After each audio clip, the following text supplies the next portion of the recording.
Felipe Drugovich. I texted you this week and I said, is Drugovich a buy? Okay, tell the audience what you said. I said yes. I think, did I say yes?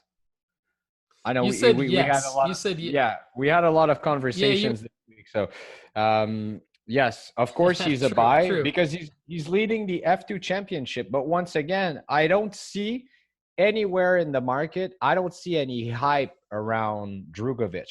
And when you look at the next, he's a buy because I don't see his value going down. I mean, from that point, there's no hype around him. I don't know if people don't believe he's going to land a seat in F1. Myself, I don't believe it. But I mean, if you want to sure, there is risk and sure shots. For me, Drugovich is a sure shot for now. Just because, he's in the 2020 set. You can find 2020 autos for a good price. And even if he doesn't land a seat in F1, I don't see his value really going down because it hasn't been spiking up. I don't know if you disagree about that or we can show data or something, but there seems to have other drivers that will land F1 seats before him. Piastri, Pourchaire, Yuri Vips, and many other drivers. So, including his fellow Brazilian Fittipaldi. So, even if he does win F2 this year, I mean, we'll see where his future goes. Yeah. I'd love to get the audience's take on Drugovich.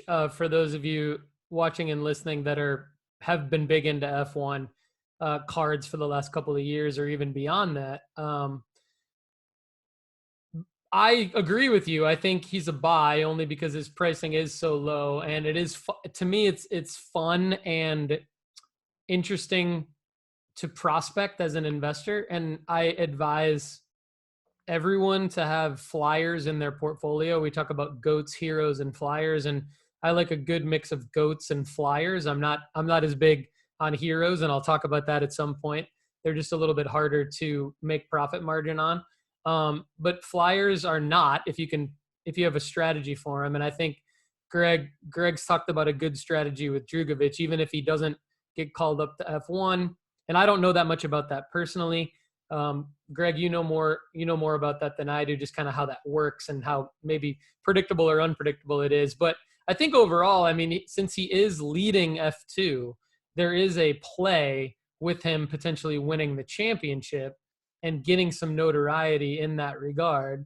I would also think that when the next season of Drive to Survive comes out, they might be mentioning F2 more and more, and there might be, and because he's winning and leading, maybe, I'm totally guessing, but maybe they mention him in that series more as a guy.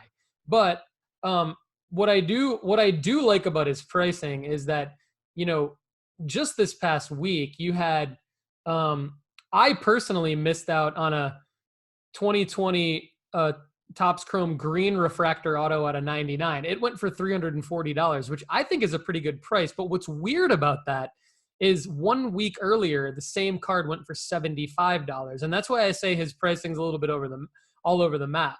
Then you have a more stable sample size than that is his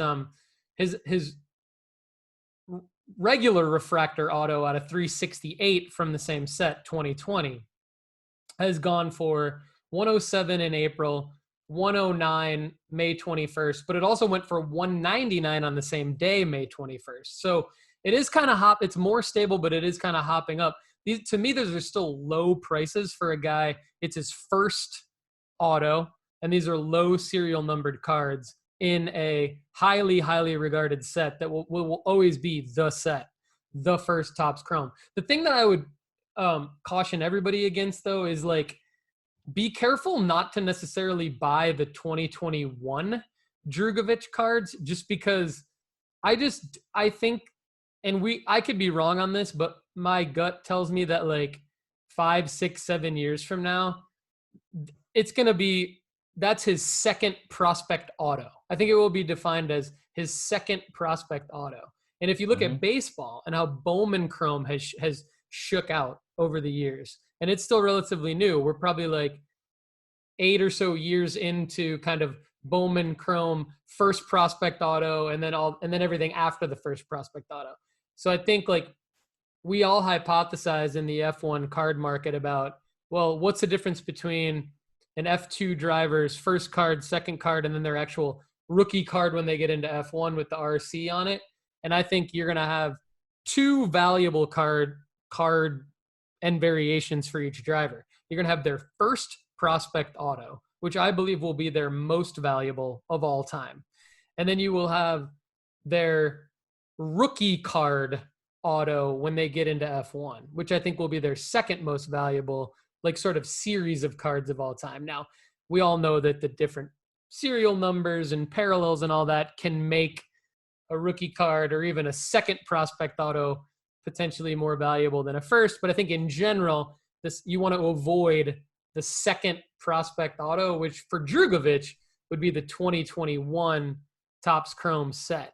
But Greg, I know it's early in this, right? We're only in our kind of second year talking about these Topps Chrome sets. But what's your take overall on what I just said, and what Drugovich cards would you be going after, and if you're kind of looking to take a flyer here? Well, always, 2020 will always be king in the F1 market.